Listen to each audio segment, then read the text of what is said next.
10. Ésaïe 41, verset 10. En train de chercher Ésaïe 41, verset 10. On y va. Dieu est tout-puissant. Seigneur mon Dieu, quand mon cœur considère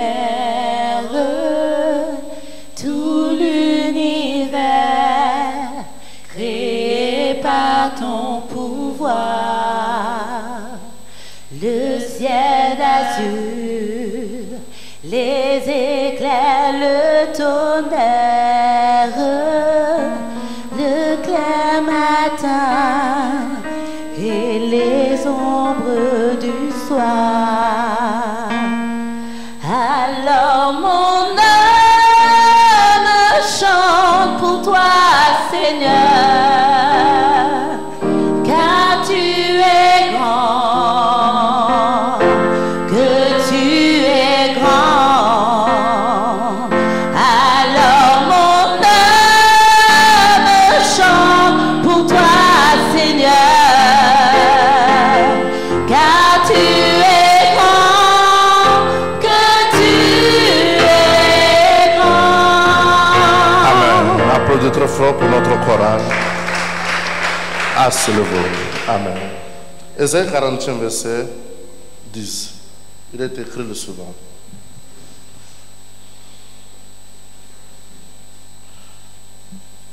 Ésaïe est en train de dire, ne craignez rien, car je suis avec toi. Ne promène pas de regards inquiets, car je suis ton Dieu. Je te fortifie, je viens à ton secours et je te soutiens de mes mains triomphantes. Amen.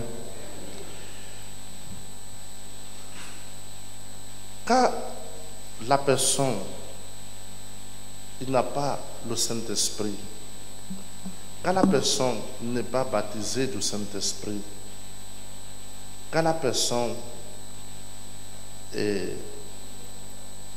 n'a pas un nouveau esprit, quand la personne n'a pas encore eu la grâce d'être recréée, tu sais, la Bible parle de la nouvelle naissance.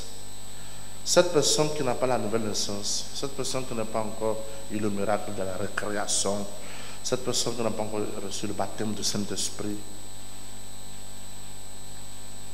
tant à l'église, il va toujours sentir l'oppression du problème.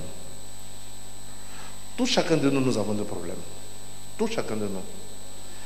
Mais grâce à ceux qui ont le Saint-Esprit, grâce à ceux qui ont le Saint-Esprit, ils ont cette foi solide.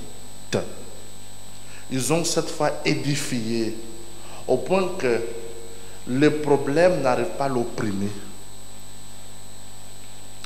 Le problème n'arrive pas à l'attrister. Le problème n'arrive pas à l'angoisser. Mais le problème qui vit dans sa vie, ça devient comme des challenges. Oui, ça devient comme des challenges. Que peu importe ce problème, peu importe cette difficulté, peu importe cette situation, peu importe, je vais gagner. Je vais vaincre ce problème. Je ne vais pas me laisser faire. C'est tellement profond que quand tu n'as pas le Saint-Esprit, quand tu n'es pas baptisé du Saint-Esprit, quand tu n'as pas reçu le miracle de la nouvelle naissance, quand ton âme n'est pas purifiée, quand le problème vient, tu vas commencer à te sentir, tu vas commencer à avoir un sentiment inférieur. Tu vas commencer à sentir le complexe. Tu ne seras plus sûr de toi. Tu vas commencer à sentir le complexe. Tu ne seras plus sûr de toi. Et quand tu viens à l'église comme ça, tu vas commencer à te comparer aux autres. Faites une comparaison aux autres. Tu vas commencer à te sentir sans confiance. Te sentir sans confiance. Tu vas commencer à te sentir mal à l'aise. Et lorsque c'est mal à l'aise, prends le contrôle sur ta vie. Tu vas commencer à amplifier tes problèmes sans que tu te rendes compte. Comment? Lorsque vous allez vous joindre avec les gens qui vont vous aider à se droguer, à fumer, à boire, à s'asseoir à la maison, à s'engager dans les conversations critiques, de moquerie, de mépris, disputes de mots, paroles profanes. Qu'est-ce que c'est ça? Ce manque de confiance en soi. Ce manque de confiance en soi. Et le don de dîmes et des offrandes à l'église, le don de dîmes et des offrandes à l'église, les différents types d'offrandes, plus que tu as déjà le complexe de l'infériorité, vous voyez, qu'est-ce que ça va provoquer en vous? Ça va provoquer en vous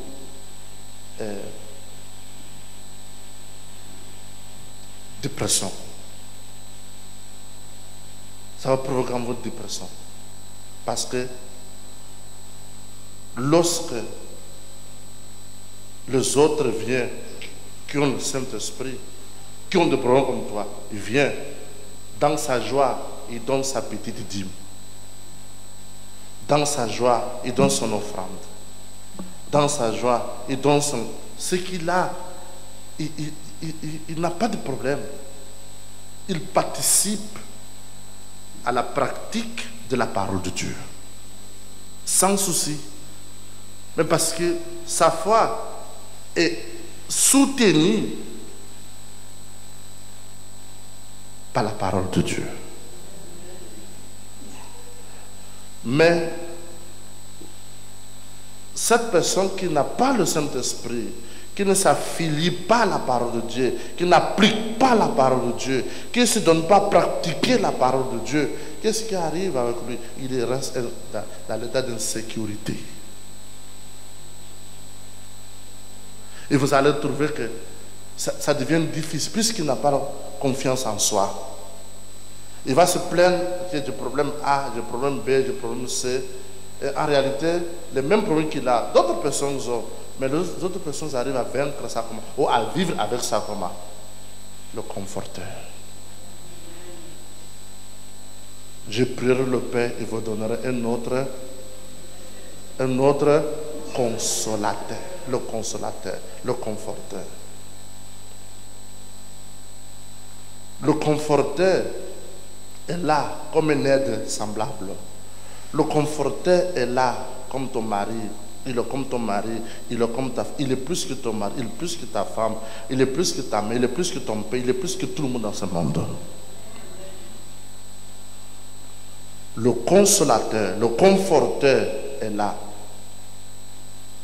Et lorsque le conforteur devient réel dans ta vie, c'est là où tu vas comprendre ce que nous venons de lire tout à l'heure. Regarde ce qu'il dit. On relit toujours. 40e verset 10, Esaïe. Il dit, ne craignez rien. C'est Dieu par la personne du Saint-Esprit. Amen. Amen. Il dit, ne craignez rien, car je suis avec toi.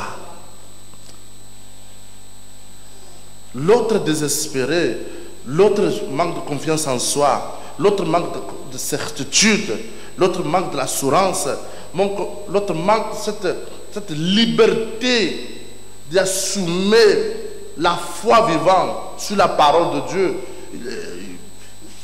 Il est là désespéré. Mais toi, que tu as pris le Saint-Esprit au sérieux, tu as pris cet engagement au sérieux, tu as désiré le baptême de Saint-Esprit, plus que toute autre chose. Tu as désiré être candidat au baptême du Saint-Esprit en se donnant à la pratique de la parole de Dieu.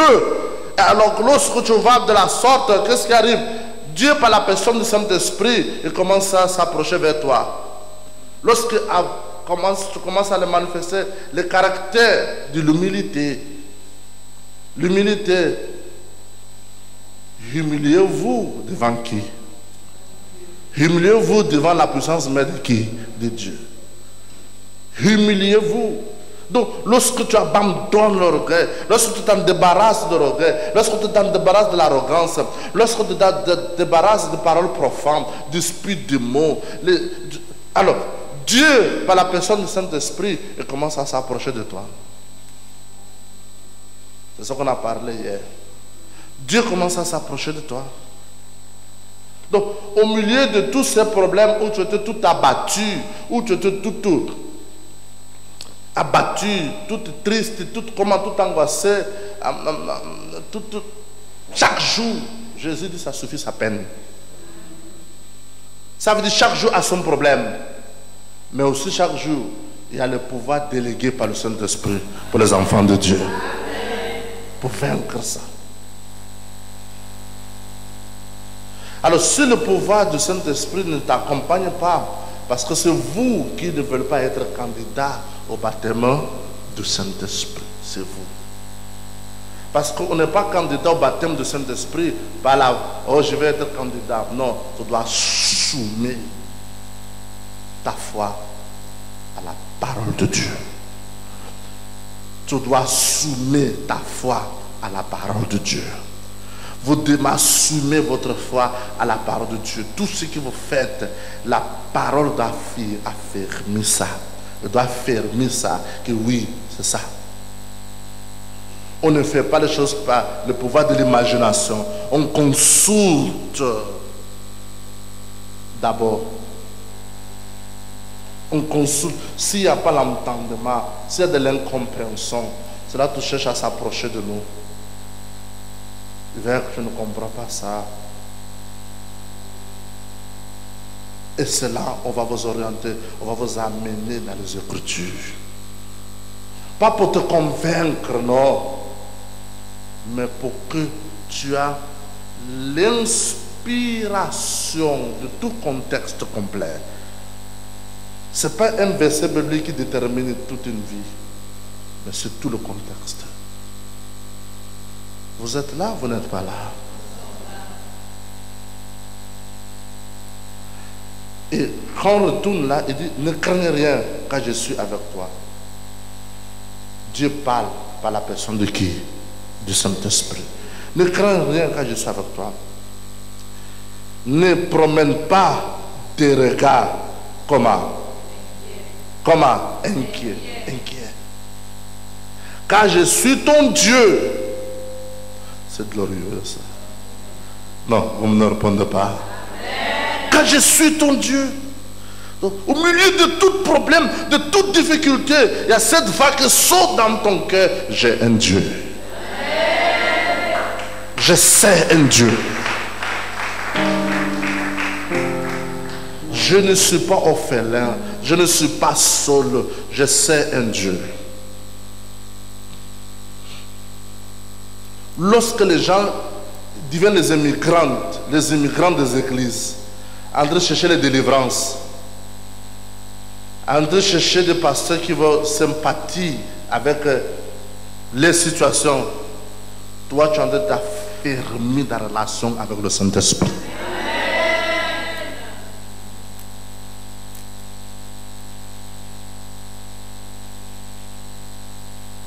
Vous êtes là, vous n'êtes pas là.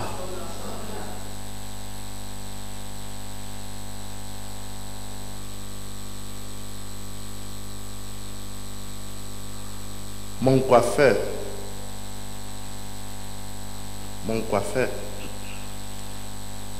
c'est un pasteur nigérien, il est au Gabon. Ils ont au Gabon depuis 3 ans comme ça. Ils ont l'église est nouveau. Donc je le pose la question. comment ça va dans votre église là-bas? Il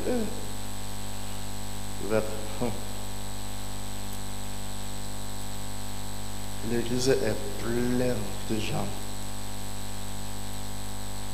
qui ne se convertissent pas, qui veulent la délivrance tous les jours. Il dit, où je suis là, j'ai envie de fuir le Gabon. Parce qu'au Nigeria, je peux avoir dans l'église 50 membres qui veulent évoluer spirituellement. Et au Gabon, tu as 300, 500 membres à l'église et tous ont la même mentalité. On veut la délivrance, on veut la délivrance, on veut la délivrance. On a des problèmes, deux langages. On veut la délivrance, on a des problèmes. On veut la délivrance, on a des problèmes. On veut la délivrance, on a des problèmes. Et quand tu arrêtes un peu la délivrance, il fuit l'église. Donc il faut faire tout le temps la délivrance pour le garder. Je lui ai dit, bon arrivée au Gabon. Faut pas rire, ça fait pleurer. Je lui ai dit, bon arrivée au Gabon. C'est-à-dire le mensonge et le maintien à l'église. Personne ne peut faire la délivrance à vie. Ça n'existe pas. Mais tu peux avoir le Saint-Esprit à vie. Je vous donnerai un autre consolateur qui demeurera avec vous comment? Éternellement. Mais le problème, le Saint-Esprit, c'est un esprit doux, c'est un esprit amoureux. C'est un esprit qui exige la discipline. C'est un esprit saint. Vous voyez? Il me dit, après l'église, après la réunion, ceux qui nous aident à l'église, comme ceux qui nous aident à l'église à administrer la foule qui vient, après l'église, ils sont là. Chacun veut qu'on retire des offrandes pour les donner. Et quand tu dis que mais il n'y en a pas, et tu critiques là-bas, ça parle, ça critique, ça fait des groupes, ça fait des groupes, ça fait des groupes.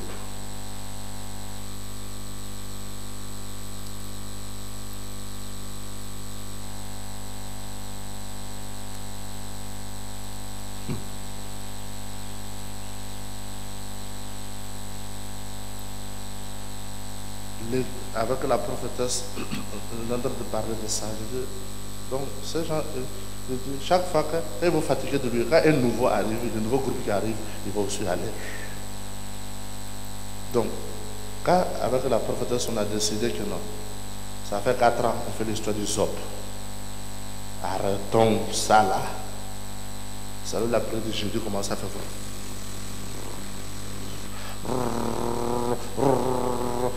Ils cherchent quoi? La délivrance. Ils cherchent quoi?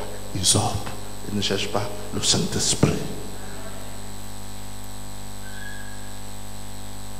Et quand ça fait comme ça commence à parler à l'autre, ça commence à parler à l'autre, ça commence à parler à l'autre, ça commence à parler à l'autre. Tout ça, l'homme africain sort des racines du fétiche. Donc quand tu dis Dieu t'a béni, non, c'est pas faux. Il faut prendre la bouteille, il faut pisser dedans, on va te là-bas minuit. Il va dire oui, ça va marcher. Tu ne me réponds pas. C'est dommage. C'est dommage. Il ne croit pas au pouvoir du Saint-Esprit. Va prendre l'eau au marigot. Au marigot. Là, avec ça, là, tu vas voir. Il s'accroche à ta. Va prendre les écorces. Va prendre les écorces, bois, tu vas voir. Va te laver avec le sang de poulet, tu vas voir. Oh, ils sont motivés. C'est ça même. Et ne se fatigue pas, il fait ça, ça ne marche pas, il ne se fatigue pas. Mais vient de parler du Saint-Esprit. On dit non. Non, c'est pas possible. C'est une réalité, le Saint-Esprit. Alors, ici, nous voyons un point très fondamental. Ne craignez rien quand je suis avec toi. Ne promène pas tes regards inquiets car je suis ton Dieu. Je te fortifie. Je viens à ton eau. Je viens à ton eau. Je te soutiens de ma droite triomphant. Vous voyez? La foi qui vient de la parole de Dieu. La foi qui vient du Saint-Esprit à travers de la parole de Dieu. Pas la foi sensible, pas la foi des sentiments de cœur, mais la foi fondamentale, la foi genuine, la foi réelle. Parce que tu ne sauras pas quel genre de foi que tu as jusqu'au jour que vous allez vous retrouver coincé dans une situation ou embobiné dans une situation. Et toi qui veux le salut, toi qui veux aller au ciel, lorsque tu te trouves embobiné, en train de tourner autour du même point, tu ne cherches pas la délivrance, tu ne cherches pas un pasteur pour t'aider, un prophète pour t'aider. Non, tu cherches le baptême du Saint-Esprit.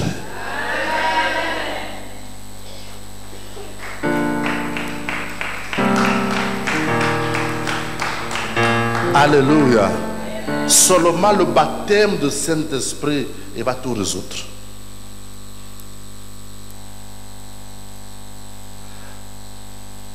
Jésus dit au monde entier, aux disciples, au monde entier, que je m'en vais, mais je prierai le Père. Amen. Je prierai le Père. Je ne vous laisserai pas sans Père. Je ne vous laisserai pas orphelin. Je ne vous laisserai pas orphelin. Je sais que dans le monde, vous aurez des troubles, vous aurez des problèmes, vous aurez des difficultés, vous aurez des challenges. Le challenge dans la famille, le challenge dans le quartier, le challenge au travail. Le mal à l'aise en soi. L'angoisse, la tristesse, la haine, la jalousie, la dépression, l'inquiétude, la peur. Sans autorité, le rejet, la solitude, de tout ce que vous pouvez ressentir en vous. Mais l'esprit de vérité que le monde ne connaît pas sera avec vous et sera en vous. En vous au détail. Donc, Jésus fait comprendre à ses disciples, il faut que j'aille. Parce que je vais revenir. Maintenant, je suis avec vous. Je suis au dehors de vous. Mais par la personne du Saint-Esprit, je serai au dedans de votre cœur. Mettez Jean 14, Jean 14, 17. Et vous allez comprendre. On ne résout pas le problème au dehors. Mais on résout le problème où? À l'intérieur. Il dit, l'esprit de vérité que le monde ne peut recevoir. Parce qu'il ne le voit point et ne le connaît point. Mais vous, vous le connaissez. Quand il demeure avec vous, il sera où? En vous. Donc Jésus dit aux disciples, je serai où? Maintenant je suis avec vous, je suis au dehors de vous. Il dit, l'esprit de vérité que le monde ne peut recevoir. Parce qu'il ne le voit point et ne le connaît point. Mais vous, vous le connaissez. Non. Il parlait de qui? De lui-même. Vous, vous le connaissez. C'est-à-dire, vous me connaissez. C'est moi. Non. Vous êtes là. Je relis. L'esprit de vérité que le monde ne peut recevoir. Parce qu'il ne le voit point. Et ne le connaît point. Mais vous, vous le connaissez. Car il demeure avec vous. Qui est avec eux? Qui est avec eux? Il demeure avec eux. Il habite avec vous. Et quand je pars, je m'en vais au ciel, qu'est-ce qui va arriver? Je serai en vous.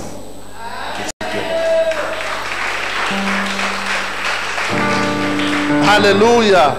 C'est glorieux que Jésus s'est fait mourir à la croix.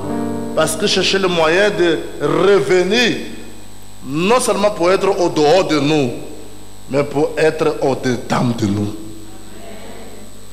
Pour être au-dedans de nous, il veut être dans notre cœur. Mais s'il vient, il trouve dans ton cœur, il y a ton mari, il y a ta femme, il y a l'amour de l'argent, l'amour des amis, l'amour de ceci, de cela, il n'a pas de place.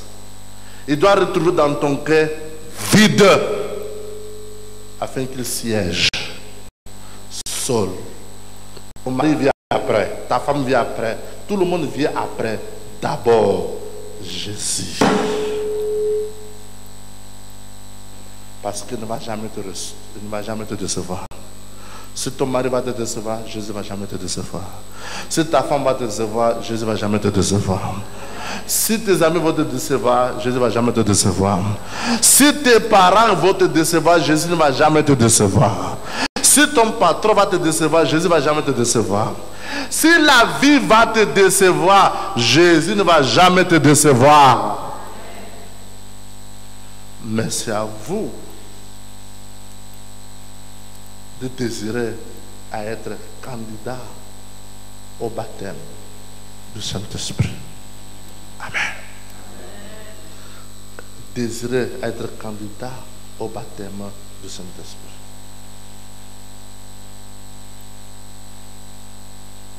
Lorsque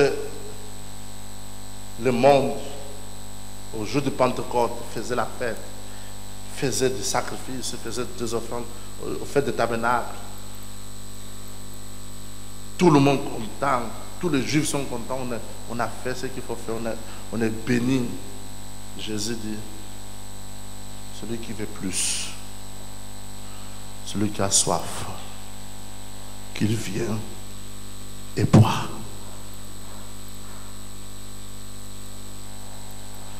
Il dit, je parle à celui qui a soif, qu'il vienne et boit.